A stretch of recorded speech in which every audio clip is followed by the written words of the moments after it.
Patkunarado Kahanwà Ratsénhaienhs Ross Montour. I'm here to talk with you for a little bit. I want to spend a little bit of time talking about just this season. And it's just been on my mind for a while. And I just want to encourage people to take the time here. We're coming into the holiday season to be mindful of, being caring for one another in the community, our families, and even those people who are not our families. Try to remember this is a time for sharing, a time for giving, and let's take care of one another. We're a community. We're all together as KahnawakeTV. That's a goal we should all have. And so I just want to take a minute to encourage people to consider that. I know you do, but it's something that's been on my mind. I would like to talk a little bit about what for me is an exciting project that I've been involved with. And it actually started last term, and you might wonder why it took so long, why we're still doing it, why it isn't done. And here I'm talking about the development of an Indigenous Rights and Research Unit, which goes back to last term when I first got on council. I took on the role of portfolio. I took it over from Christine Zachary-Dion. She says, why don't you take this here? And you know what? A lot of it has to do with duty to consult issues. You're talking to proponents, so on and so forth.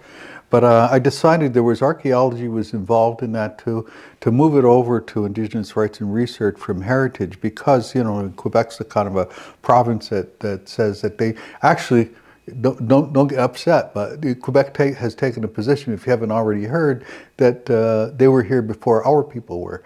And so that's where archaeology has a very political side to it. They say, oh, well, you people are refugees from the Mohawk Valley as Mohawks.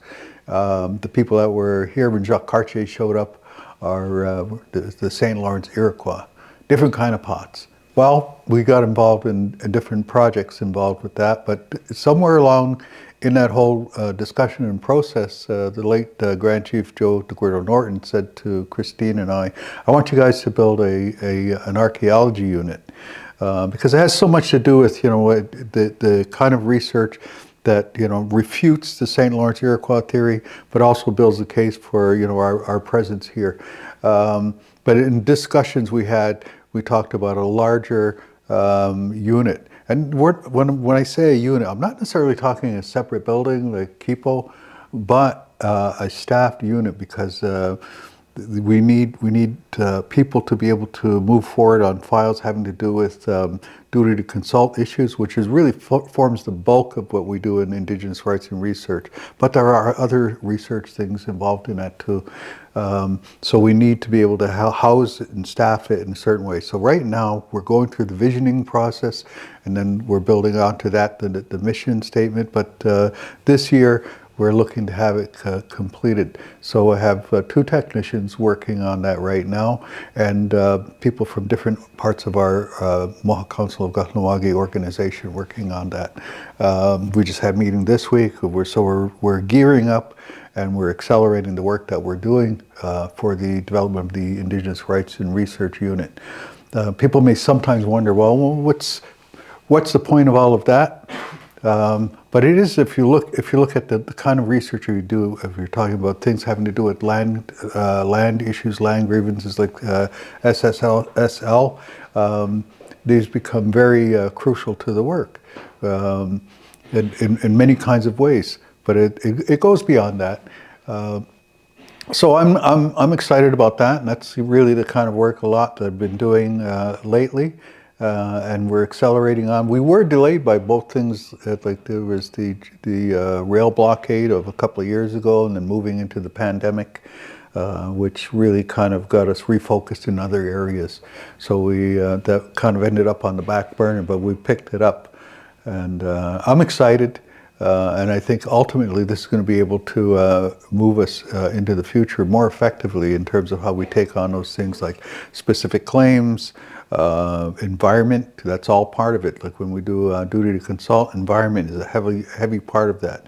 But we want to be able to develop it in those aspects into the Indigenous Rights and Research Unit. So I'll keep posting information about that to the community as we move along. The other thing I just wanted to touch on very briefly is the work that Chief Harry Rice and I have been doing which is for the finding a permanent home for Gardy Winora.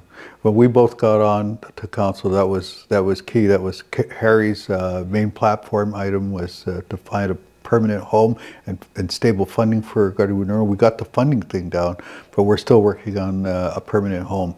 So we met this week as portfolio chiefs for the education portfolio with Jolie Van Domelen and her mother, and Chris Stacy and Kyle DeLille. So we're looking at, okay, what are the options in terms of creating a building for them somewhere in the community, which will be theirs for as long as that program exists.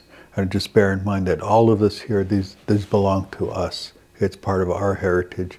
It's part of what sustains us. So one of the things when we look at the vision statement that was developed in the early 2000s, it's a language and culture is key to that. And that's what Gardy Winora is all about.